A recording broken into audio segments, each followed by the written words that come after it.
जय हिंद, वंदे मातरम। आज हम चर्चा करेंगे विज्ञान का एक इम्पोर्टेंट टॉपिक, दूरी और विस्थापन, डिस्टेंस एंड डिस्प्लेसमेंट। देखो, दूरी और विस्थापन क्या होता है। ये बिंदु ए मान लो, ये है बिंदु बी। ठीक है, तो आपको यहां से यहां तक जाना है तो आपके पास दो रास्ते हैं। एक रास्ता है, आप मान लो यहां से शुरू किया और यहां तक गए। ये आपका घर है और ये आपकी स्कूल है। आपको जाना है तो आप क्या करोगे, सड़क पर जा रहे हो तो आप पहले सीधे गए, फिर आप ऐसे मुड़े। ठीक है, तो ये तो हो गई आपकी टोटल क्या होगी, दूरी। अगर आपको हेलीकॉप्टर दे दिया जाए, स्कूल वाले अगर आपको हेलीकॉप्टर दे दें तो आप ऐसे थोड़ी जाओगे गलियों गलियों में। आप क्या करोगे, उड़कर जाओगे ना। तो जब आप उड़ के जाओगे तो ये जो सीधी दूरी जो आप तय करोगे ना हेलीकॉप्टर के द्वारा, ये क्या कहलाएगा, विस्थापन। ये क्या कहलाएगा, विस्थापन कहलाएगा। बात समझ में आ गई। अब अभी हम समझते हैं कैसे क्या होता है। अरे हो जा भाई आगे।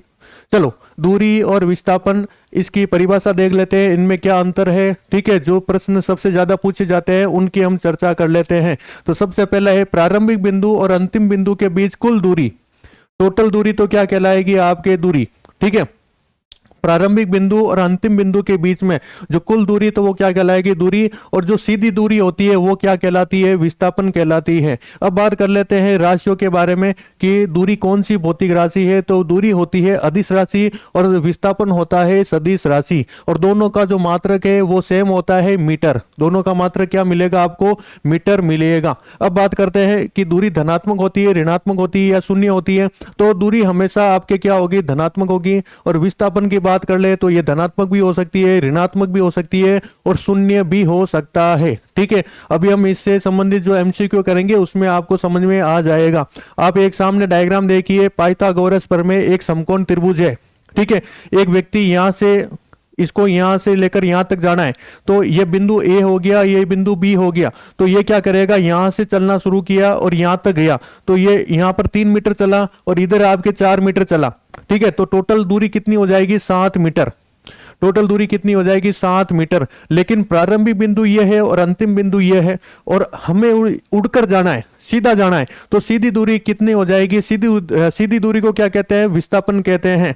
तो सीधी दूरी क्या हो जाएगी आपके, 5 मीटर हो जाएगी, जो कि हमने पाइथागोरस प्रमेय से हमने निकाला है। ठीक है, आगे हम देखते हैं, इससे संबंधित कुछ एमसीक्यू करते हैं। पहला प्रश्न है, दूरी क्या है, वॉट इज डिस्टेंस। तो दूरी क्या है, वस्तु द्वारा तय किया गया कुल पथ, ये क्या कहलाएगा, दूरी। ठीक है, एकदम आसान सा ही प्रश्न था। पेन का कलर चेंज कर लेते हैं। विस्थापन, डिस्प्लेसमेंट क्या होता है। डिस्प्लेसमेंट क्या होता है, प्रारंभिक बिंदु और अंतिम बिंदु के बीच में जो सीधी दूरी होती है वो क्या कहलाता है, विस्थापन कहलाता है। अगला प्रश्न देखिए, दूरी हमेशा क्या होगी, दूरी हमेशा क्या होगी, धनात्मक होगी। मैंने आपको पहले बता दिया, दूरी हमेशा क्या होगी, धनात्मक होगी। और पूछ ले विस्थापन क्या होगा, तो विस्थापन धनात्मक भी हो सकता है, ऋणात्मक भी हो सकता है और शून्य भी हो सकता है। आप चाहो तो टेलीग्राम चैनल ज्वाइन कर लेना। वीडियो अच्छी लग रही है लाइक कर देना, शेयर कर देना, सब्सक्राइब कर देना, आपकी मर्जी। चलो, अब पूछ लिया है विस्थापन के बारे में। विस्थापन क्या होता है, विस्थापन धनात्मक भी होता है, शून्य भी होता है, ऋणात्मक भी होता है। इसका मतलब उपरोक्त सभी एकदम सही हो जाएगा। बात कर लेते हैं, एक वस्तु, एक एमसीक्यू आ गया। देखो, दिमाग वाला प्रश्न है। एक वस्तु ए से बी तक जाती है, वापस ए पर आ जाती है। एक वस्तु ए से बी जा रही है। ठीक है, ये बिंदु ए है और ये बिंदु बी है। ए से कहां गई, बी तक, और बी से वापस ए तक आ गई। तो विस्थापन कितना है, देखो शुरू कहां किया था, इधर, खत्म क्या किया है, इसी बिंदु पर तो खत्म किया है। जब उस सेम बिंदु पर खत्म कर दिया, इसका मतलब चला कितना, चला कुछ भी नहीं है ना। सीधी दूरी क्या होगी, शून्य। इसका मतलब विस्थापन क्या हो जाएगा, 0 हो जाएगा। दूसरा है, दूरी और विस्थापन कब बराबर होते हैं। एकदम आसान सा और बढ़िया प्रश्न है। देखो, बात करते हैं दूरी और विस्थापन कब बराबर होंगे। देखो, जब सीधी दूरी होती है, मान लो बिंदु ए इधर है, ये बिंदु ए से बिंदु बी तक गया उदाहरण के लिए, और बिंदु बी से बिंदु सी तक गया। ए और बी के बीच में दूरी मान लो 20 मीटर, बी और सी के मान लो बीच में 10 मीटर की दूरी है। ठीक है, 20 मीटर और 10 मीटर। तो आपसे पूछा जाएगा इसमें दूरी कितनी तय की, तो दूरी कितनी हो जाएगी, तो दूरी कितनी हो जाएगी, 30। और विस्थापन पूछे तो विस्थापन भी कितना हो जाएगा, 30। क्यों होगा भाई, क्योंकि प्रारंभिक बिंदु ये है और अंतिम बिंदु ये है, तो इसके बीच में सीधी दूरी क्या हो जाएगी, विस्थापन हो जाएगा। इसका मतलब सीधी रेखा के अंदर दूरी और विस्थापन क्या होंगे, बराबर होंगे, लेकिन वर्ताकार पथ पर दूरी और विस्थापन अलग अलग होंगे। ठीक है, ये बार बार कौन देता है भाई, है ना, ऐड। अगला देखो, ए से बी तक 40 मीटर और बी से सी तक 30 मीटर सीधी रेखा में चला। ठीक है, और फोन ले नहीं यार, मकाड़ो यूं करो था रिकॉर्ड, बढ़िया आनी चीज। अरे की कौन घर का याद में वीडियो देख लीजिए ने। हाँ, आईफोन लो यार, बढ़िया। हाँ भाई, प्रश्न क्या है, ए से बी तक 40 मीटर चला, ये बिंदु ए है और ये बिंदु बी है। ए से बी तक कितना चला, 40। ठीक है, और बी से सी तक, ये ए बी और बी से सी तक यहां तक, ठीक है, सीधी रेखा में कितना चला, 30 मीटर चला। तो दूरी कितनी हो जाएगी, तो दूरी को आप जोड़ लो, 40 + 30 कितना हो जाएगा, 70। कहां दे रखा है, ऑप्शन सी में दे रखा है। अगला प्रश्न देखिए, अगला प्रश्न है ए से बी तक 50 मीटर। देखो बिंदु ए और बिंदु बी, ठीक है, ए से बी तक कितना चला, 50 मीटर चला। आगे देखो, फिर वापस ए पर आ गया, देखो यहां तक चला, वापस इधर आ गया।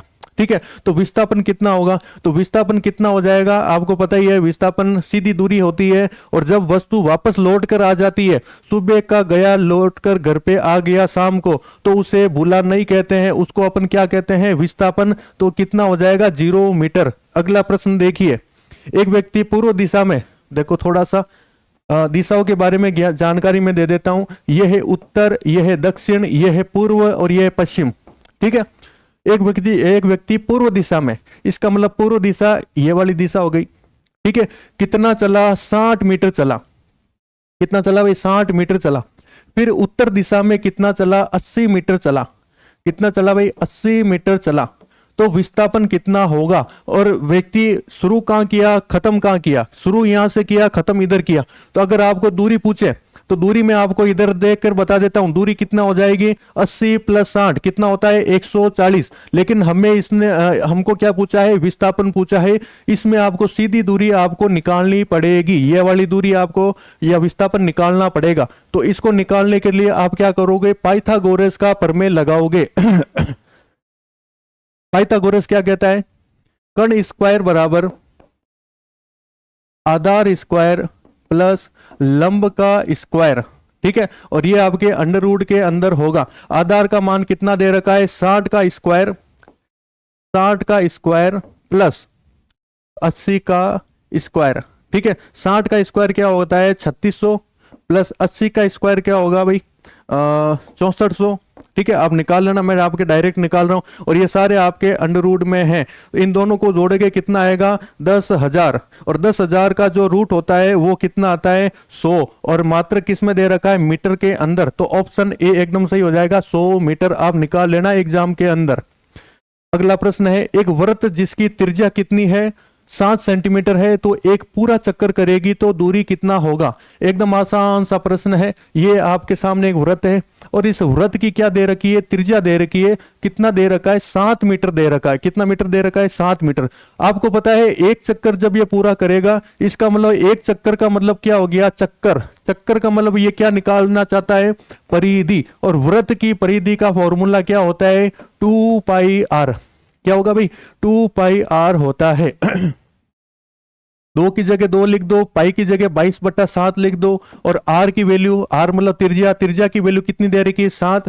तो 7 से 7 गया, 22 दूना 44, तो 44 मीटर एकदम सही आंसर आ जाएगा। कहां दे रखा है भाई, ऑप्शन डी के अंदर दे रखा है। अगला एक प्रश्न और देखिए, एक वृत्त की त्रिज्या 7 मीटर है।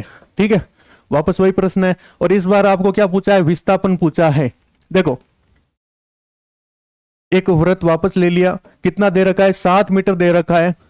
तो दूरी पूछे, तो अगर एक चक्कर निकाल रहा है तो दूरी कितना हो गया, दूरी हो जाएगा आपके 2πr, निकाल लेना इसे। और अगर विस्थापन पूछे, देखो जहां यहाँ इस बंदे ने यहां से शुरू किया और घूमकर वापस इधर ही आ गया, इसका मतलब विस्थापन क्या होगा, 0। कहां दे रखा है, 0, ऑप्शन डी के अंदर 0 मीटर। ठीक है, एकदम आसान सा प्रश्न था। तो दोस्तों बताइए आपको ये वीडियो कैसी लगी। अगर वीडियो अच्छी लगी तो वीडियो को लाइक करो, चैनल को सब्सक्राइब करो। और अगला टॉपिक है हमारा चाल और वेग। ठीक है, इसके बारे में हम डिटेल से ऐसी ही चर्चा करेंगे। तो मिलते हैं अगली क्लास में, तब तक के लिए जय हिंद, जय भारत।